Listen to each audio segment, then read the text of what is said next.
আমি যদি বলি যে এই 2024 আন্দোলনের পরে যারা কিনা হাত হারিয়েছে, যারা কিনা পা হারিয়েছে, যারা কিনা চোখ হারিয়েছে, যাদের অঙ্গ হারিয়ে হয়েছে, তাদের সুচিকিৎসা নাই। ওরা স্ট্রেচার করে হাঁটে, আজকে স্ট্রেচারে ভর দিয়ে হাঁটে।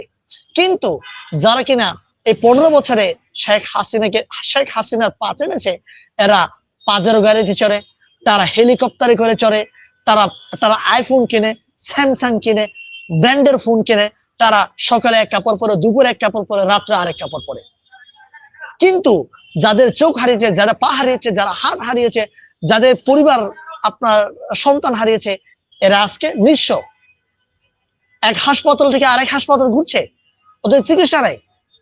এখন এগুলো নিয়ে যদি বলতে চায়, আমাকে এখন ট্যাগ দিবে তুমিও তো হাসিনার দোষর, বিপ্লবকে ধারণ করে না। এখন সত্য কথা বলতে গেলে আমরা বিপ্লবকে ধারণ করি না, সত্য কথা বলতে গেলে এখন ওই যে শেখ হাসিনার মতো করে নতুন ট্যাগ দেওয়া শুরু করেছে।